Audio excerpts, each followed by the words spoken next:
அன்பார்ந்த நேயர்களே, வாருங்கள். இன்னைக்கு தினமும் மனமும் நிகழ்ச்சியில இந்த முளைக்கட்டின பச்சை பயிர் குழம்பு பண்ணி காமிக்க போறேன். இத பாருங்க, பச்சை பயிர் என்ன அழகா முளை வந்திருக்கு பாருங்க. இந்த முளை கட்டுறது எப்படின்னு கேட்பீங்க. இப்போ பயிரை முதல் நாள் காத்தாலையும் ஊற போட்டுக்கலாம், மத்தியானமும் நல்லா ஊற போட்டுருங்க.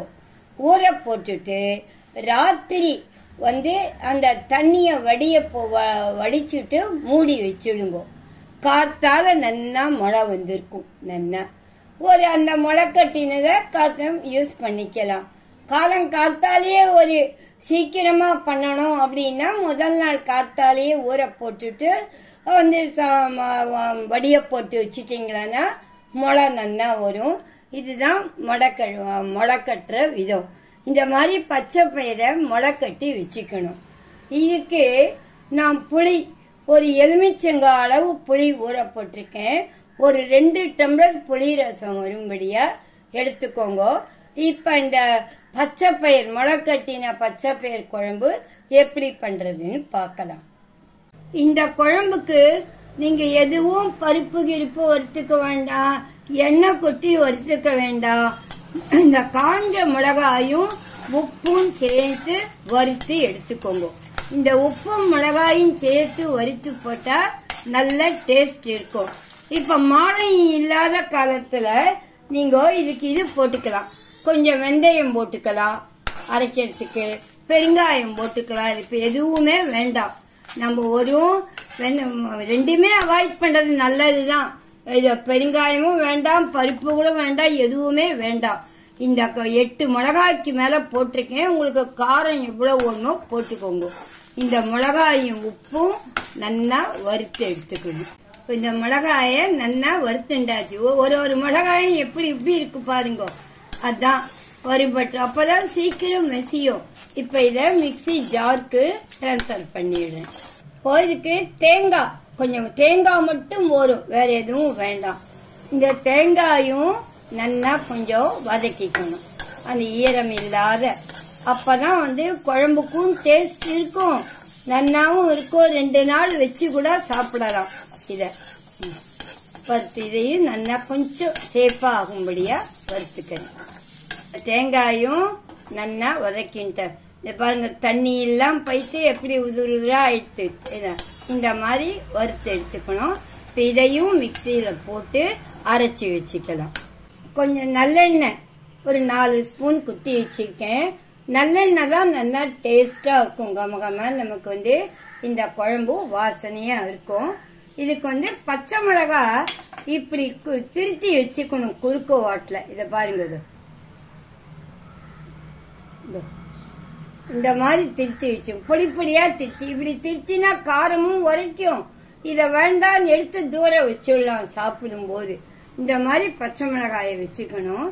இப்ப எண்ணெய் காஞ்சதும் ஃபர்ஸ்ட் நம்ம இதுக்கு கடுகு போட்டுக்கலாம்.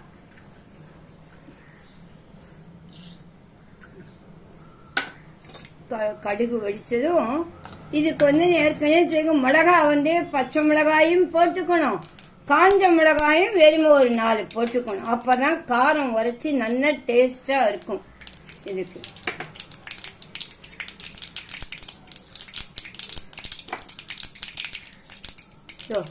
கடலைப்பருப்பு கொஞ்சம், உளுத்தம்பருப்பு கொஞ்சம் போட்டிருக்கேன். கடுகு வெடிச்சுட்டு இப்போ இந்த காஞ்ச மிளகா இதையும் போட்டிருக்கேன். இப்ப இந்த பருப்பு செவக்கட்டும்.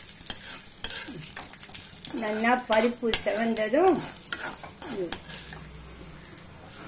பச்சை மிளகா, கறிவேப்பிலை இதை சேர்த்துக்கணும்.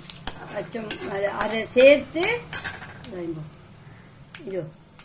இந்த பச்சை மிளகாயும் கறிவேப்பிலையும் இதில் சேர்க்கலாம். புளி தண்ணி கரைச்சி வச்சிருக்கிறத இதில் சேர்க்கணும். இது ஒரு கொதி வந்த உடனே இதில் பச்சை பயிறு இது பண்ணலாம். இந்த குழம்புக்கெல்லாம் நீங்க அந்த தர்ப்பணம் பண்ற அன்னைக்கு கடலைப்பருப்பு சேர்க்காதீங்க. மற்ற நாள்ல கடலைப்பருப்பு, பைத்தம்பருப்பு, தனியா இதெல்லாம் சேர்த்துக்கலாம். தர்ப்பணம் பண்ற அன்னைக்கு வேண்டி சேர்த்துக்க வேண்டாம். உளுத்தம்பருப்பு ஒண்டி சேர்த்துண்டா போதும். இது ஒரு கொதி வந்த உடனே நம்ம இந்த பயரை இத சேர்க்கலாம்.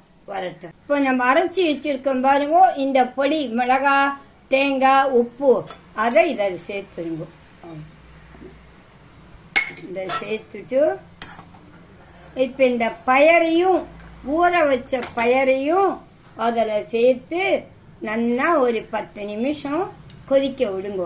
ரொம்ப இழுக்காம சிம்மிலேயே வச்சு கொதிக்க விடுங்க.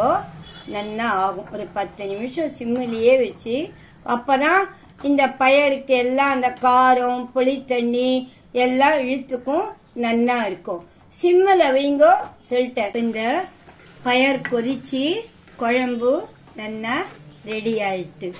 இப்ப இத நீங்க தோசை இட்லிக்கு தொட்டுக்கலாம், சாதத்துல கலந்து சாப்பிடலாம். முளைக்கட்டுறதுனால உடம்புக்கும் நல்ல ஸ்ட்ரென்த். இப்போ சுவையான முளைக்கட்டின பயர் குழம்பு ரெடி. இப்ப உங்களுக்கு மாலையத்துக்கு ஒரு குழம்பு ரெடி பண்ணியாச்சு. இத நீங்க ட்ரை பண்ணிட்டு எனக்கு கண்டிப்பா நீங்க ஃபீட்பேக் பண்ணணும். என்ன நேயர்களே, இது உங்களுக்கு இந்த குழம்பு பிடிச்சிருக்கா? மீண்டும் உங்களை சந்திக்கும் வரை உங்கள் கனகா பாட்டி.